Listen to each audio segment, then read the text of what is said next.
Salut, ou plutôt re-salut, j'en retourne une autre à la suite de la vidéo présentation 2. Et cette fois on n'oublie pas les mauvaises habitudes, la clope. Petit clin d'œil à mon pote. Alors, j'avais envie de parler de celui-là, pour commencer dans le 100% custom. On va commencer avec un couteau custom, un petit couteau de Torpen, Jérôme Ovaer, un super artisan français qui est vraiment très innovateur dans ce qu'il fait. Là, on est sur le modèle Sika. Sika, ça veut dire cochon. C'est lui qui me l'a dit, hein, je ne savais pas. Un super petit EDC, génial. J'ai sorti la balance et tout ça. Pour les mensurations, la taille, tout ce qui va bien. Donc là, on a le logo de Jérôme, Torpen 2009, avec cette gueule là dessus qui est vraiment stylée. On dirait une espèce une lucane cerf-volant ou je sais pas. Voilà, le nom du modèle Sika, il grave ça au laser je crois, et là l'acier N690. Alors à savoir qu'il fait absolument tout lui-même, traitement thermique, là sur le N690 je crois qu'on est sur de la trempe cryo. Voilà. C'est un mec très sympa. Certains d'entre vous l'ont peut-être croisé sur certains salons. Alors moi je peux pas aller en salon avec le boulot, tout ce que j'ai à côté. C'est hyper compliqué. Mais il fait pas mal de salons. Je crois qu'il a fait le KS, je suis pas sûr, mais je sais qu'il fait des salons en tout cas. Voilà, ça c'est un des derniers modèles qu'il a fait. C'est le tout premier Sika qu'il a commercialisé juste après le proto. On est sur un frame en acier. Il me disait, c'est ce qu'on discutait, il me disait qu'il avait choisi de pas mettre du titane par rapport à l'usure, et je pense qu'il a eu raison. Un frame rapporté, ce qu'on appellerait, sub-frame lock peut-être sur de l'Indus. Voilà, un petit frame lock en acier rapporté. On n'a aucun jeu haut et bas, aucun jeu latéral. Ça coule de source. Vraiment, c'est très très propre. C'est un mec qui fait du travail très très propre. Je sais qu'à un moment, il était dans le délire de pas plus de 3 couleurs, simple et efficace en gros, mais il est très innovateur. Pour moi, ce serait un peu, ça me fait penser, pour ceux qui connaissent, à GG Hawk. Ce serait un peu le GG Hawk français. Il est innovateur dans ses systèmes de blocage, dans ses designs, dans plein de choses. Normalement, vous verrez d'autres de ces couteaux sur la chaîne, et c'est extrêmement propre ce qu'il fait. Il a, alors, si je dis pas de conneries, mais il a même un modèle qui s'appelle le Résilient, je crois, ou quelque chose comme ça, euh, qui, euh, qui a été licencié par Spyderco. En fait, Spyderco l'a autorisé, je crois, à utiliser le trou, quelque chose comme ça. Je dis peut-être des conneries, hein. Donc prenez pas ça au pied de la lettre, mais c'est en tout cas un très très très beau modèle qu'il a fait. Comme celui-là et comme la plupart de ses couteaux, c'est des designs assez modernes. Il utilise de l'acier assez moderne. Il travaille des trucs comme pas le Cruer, le Magna Cut, le S45. Il travaille des aciers dans ce genre-là. Il aime bien la hype. Voilà. Et c'est vraiment un coutelier sympathique qui fait de très très belles pièces. Alors, donc ici on est sur un de ces petits customs, le Sika, comme je disais. Les plaquettes, c'est du G10, un G10 qu'il a travaillé, c'est très joliment fait. Là on voit les inserts, les rainures qu'il a pu faire sur le G10. Je disais, on voit les rainures qu'il a fait dans le G10. On a un petit trou pour la dragonne ici, juste en cul du manche, qui est très très bien placé. Donc je disais, on a un trou au cul du manche qui est très bien placé, un manche assez anguleux, qui est assez carré, mais je trouve ça donne une gueule terrible, et la prise en main est vraiment excellente. C'est un petit couteau avec un cul assez large.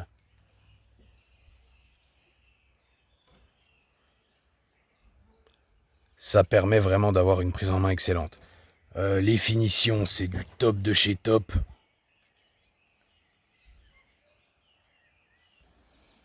Les finitions sont donc très propres. On est sur une petite entretoise, la fausse pièce, qui fait une bonne partie du couteau, ce qui me déplaît pas parce que les constructions ouvertes, c'est pas ce que je préfère en général. On voit ici, ça donne un petit truc assez sympa, je trouve. La pièce du frame qui a été rapportée, c'est hyper bien ajusté. C'est vraiment un ajustement parfait, qui est vraiment extrêmement propre. Là, la fausse pièce, je sais pas si on va arriver à le voir, mais elle est légèrement arrondie, légèrement bombée. Alors à la prise en main, ça apporte rien, c'est juste design et ça rajoute encore un petit truc aux finitions du couteau. J'aime beaucoup ce petit rehaussement de couleur orange qui fait très... ça donne un petit truc en plus, quoi. Voilà. La lame, ici on est sur du brut. Pareil, qui donne un côté très très sympa. Le tranchant ultra fin N690, il donne un traitement thermique dessus qui est parfait. C'est monté sur roulement à billes, ça explose, ça se ferme tout seul. L'ouverture, elle est explosive. J'aime beaucoup le ressenti qu'il y a sur l'ouverture et la fermeture de ce couteau. Le centrage de lame, il est parfait. Alors, on voit, ça donne un effet bizarre parce que là, on a la pièce du frame et ici, c'est noir. Du coup, ça donne une impression de décentrage, mais pas du tout. La lame est parfaitement centrée. Donc, je disais roulement à billes. Il a une chaîne YouTube, Jérôme. Vous marquez Sika, qu'est-ce que je raconte, Torpen sur YouTube, vous devriez trouver sa chaîne. Où il a fait une vidéo démontage ou remontage de ce couteau-là. C'est super intéressant à regarder. Après sa page Facebook Torpen, vous allez sur Facebook Torpen. Après Instagram, je sais pas parce que j'ai pas Instagram, ça arrivera peut-être, mais pour l'instant j'ai pas. Voilà, un petit disque 2 pouces pour l'ouverture, pareil qui est hyper bien intégré. Le design du couteau fermé, il est terrible, terrible. Ça fait un peu Quaken comme ça avec cette lame rentrée dedans. Vous me direz ce que vous en pensez, mais moi je trouve qu'il a vraiment... il est aussi beau fermé que ouvert ce couteau. Pour ceux qui aiment le flipper avec le majeur là. Ah ouais, excusez-moi, je vous fais un doigt, mais c'est pour... n'y voyez rien de méchant. C'est vraiment un couteau qui est génial pour ceux qui aiment jouer avec leur couteau, mais aussi pour ceux qui, comme moi, aiment les utiliser. C'est vraiment un excellent petit EDC. Il en fait des déclinaisons avec clip, sans clip. Il a vraiment des modèles, je vous conseille vraiment d'aller voir sa page parce qu'il a vraiment des modèles hyper intéressants.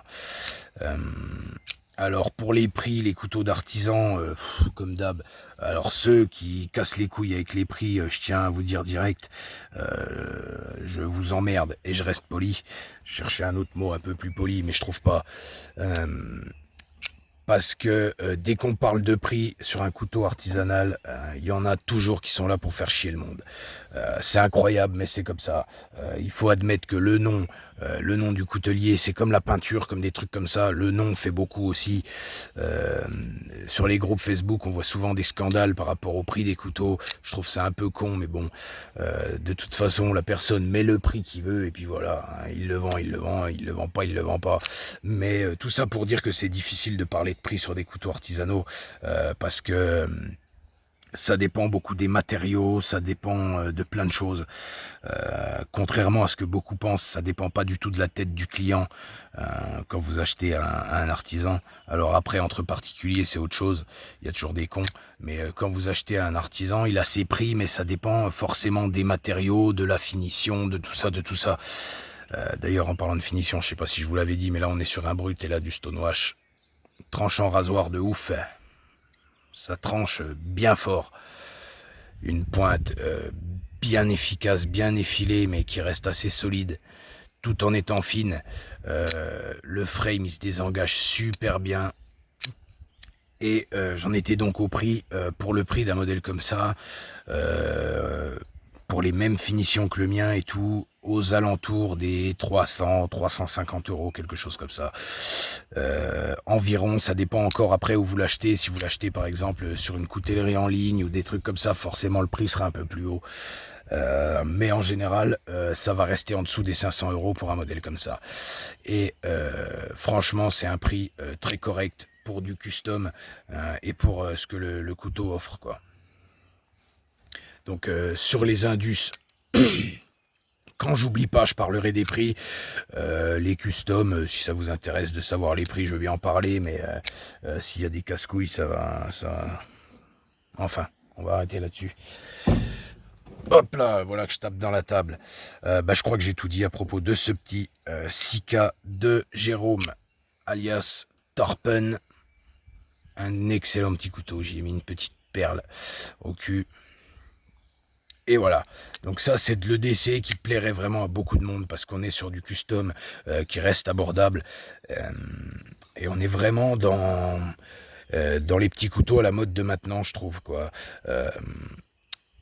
C'est vraiment un petit couteau qui aurait pu faire un carton en industriel, je pense, et c'est vraiment un design qui va plaire à beaucoup de monde. On est sur un profil à dos droit, un bon petit ventre, un tranchant droit, tout ce qu'il y a de plus simple, mais en même temps c'est un design très travaillé.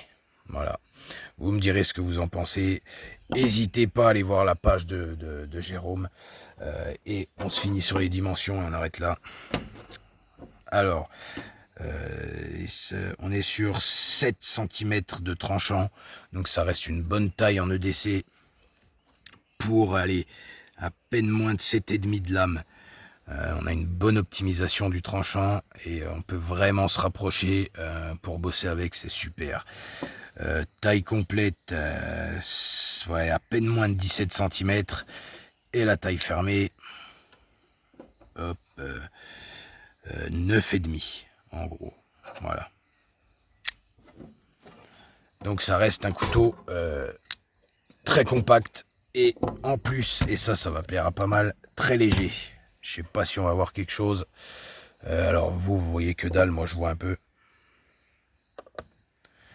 Alors, il pèse, tac tac tac, 80 grammes pile. 80, pile 80 grammes. Donc ultra léger. Voilà, petite comparaison pour la fin, pour le délire. Je vous le mets à côté. Hop, putain, on va rester sous les 15 minutes, c'est magnifique. Du petit Rocksteed de la présentation numéro 2 tout à l'heure, on est dans le même délire, dans le même design. Ça, c'est du mid-tech, voire indus. On va le classer dans les mid-tech, le Rocksteed, qui est beaucoup plus cher que ça. Alors que ça, c'est un couteau d'artisan français, fait à la main. Honnêtement, entre les deux, il n'y a pas à chier. Faut choisir ça. À côté d'un autre magnifique couteau que vous avez vu dans la présentation numéro 1, un petit Grégory Picard qui lui est assez long, voilà, long, mais qui reste très classe, très élégant et c'est un très beau couteau aussi. Et puis voilà. À côté, pareil, les couteaux, j'en ai pas pris d'autres, hein, vu que j'ai fait la vidéo présentation juste avant. Un de mes Indus préférés et de loin, le 4 Max de Cold Steel. Voilà, la petite comparaison.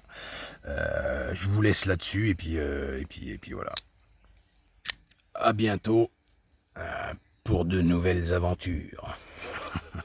Putain, je sais jamais quoi dire. Allez, alors voyeur.